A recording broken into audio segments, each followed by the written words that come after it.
F.U.N Convention TV and Florida United Numismatists welcome you to a glimpse of the F.U.N Show in Orlando, Florida.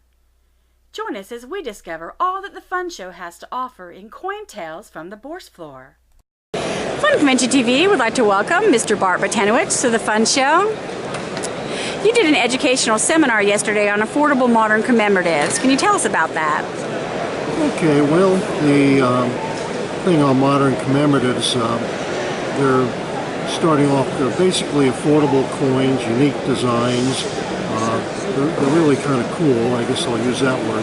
But what I did at the F.U.N Show here, I basically set up a program which is set for people from the novices to the expert level to give them some ideas on different ways of collecting other than what you see a lot of people collecting today, like quarters, state quarters, and things like that, which are certainly fine things to collect, but commemoratives are very small mintages, and which makes them kind of unique and also possibly profitable. Tell me what a commemorative really is. Well, a commemorative coin is a one-year issue, and it's done with the U.S. Mint in cooperation with, I'll call it, a sponsoring organization. And the purpose of the coin is to recognize the sponsoring organization and what project they might be running, and to gather funds. So what they'll do, for instance, a good example would be the 1995 Civil War set, 3-coin set. And what it was, the Mint worked with the Civil War Trust. And the Civil War Trust gathers money up to purchase battlefields and historic sites. So they proposed a 3-coin set, and which the U.S. Mint went and issued. Now what they do, the Mint takes its production cost and then adds a surcharge on that. And the surcharge is what ends up going to the trust. So it's a way of recognizing an important event and also putting money into that event. So that's the way it works. Now we've been doing this a long time, actually before the 1900s, but the modern commemoratives start in 1982, which I can talk about in a bit.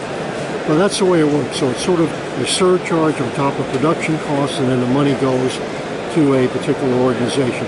It's a one-year issue, and at the end of 1 year, if they haven't sold all the coins, the remaining coins go back to the Mint in the melting pot. So they might authorize like 500,000 coins for the Civil War set. If they only sell 400,000, then the remaining coins go to the pot. And that's what you at the end of 1 year. So you can get them for very affordable prices. And can you tell me some of the commemorative themes? Okay, well, I mentioned the Civil War set. First of all, the Civil War commemorative coin, I'll just stick with that one for a bit. It was issued in a 50-cent piece, a $1 piece, and then a $5 gold piece. And so they come in different denominations.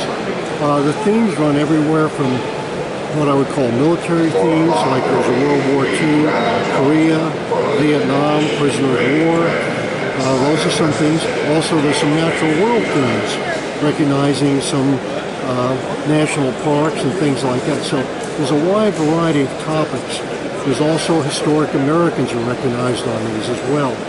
So there's something for everybody, and that's one of the great things about them. They're low mintages, and they have a variety of themes. So right now there's over like 233 possible coins to collect, but if you wanted to, you could collect as few as 4 for one theme. So that's what they're about. And what is an affordable commemorative coin? Well, affordable, of course, always depends on your pocketbook and where you are.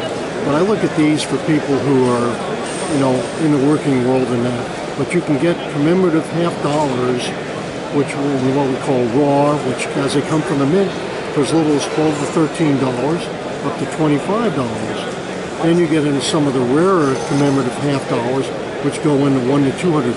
And that depends on grade, popularity, mintage, and things like that. So some are very affordable, like the commemorative half-dollars. Now 2 of those are in silver, but those half-dollars, the rest are in what we call clad.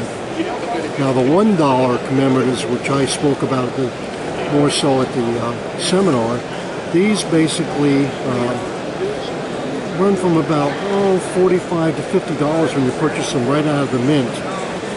And those are pretty affordable. Now on those, you purchase them out of the Mint for that price, and then people go through them and they pick out the ones that are very good, which would be what we call registry quality, top-of-the-line coins. Those are going to cost more. So you get coins that can be affordable from $12 to $25 and $half, then $40 to $50 if you're buying them uncertified, as we call it, and the dollar, silver dollar. And remember, those have got an intrinsic dollar value in silver itself. So a $50 coin has got about half of the value in silver.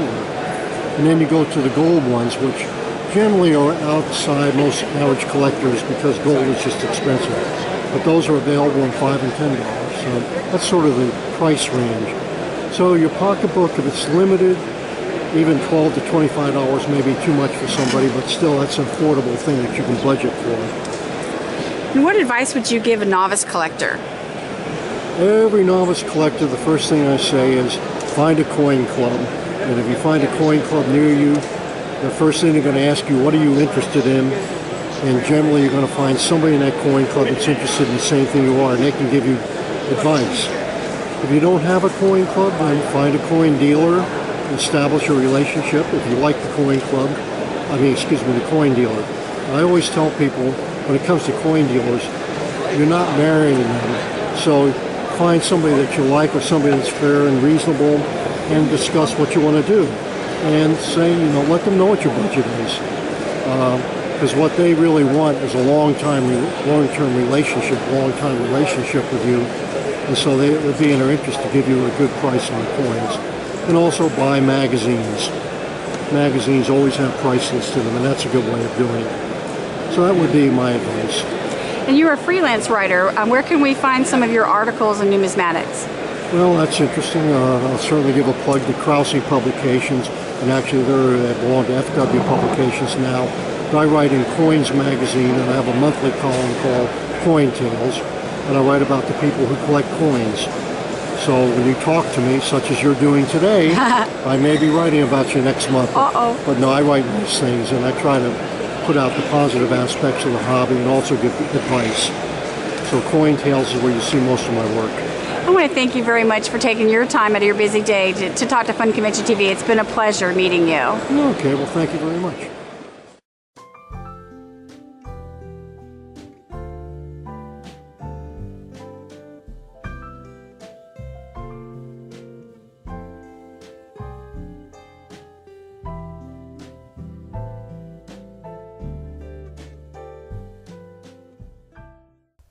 Fun Facts Fast. You've been watching F.U.N Convention TV.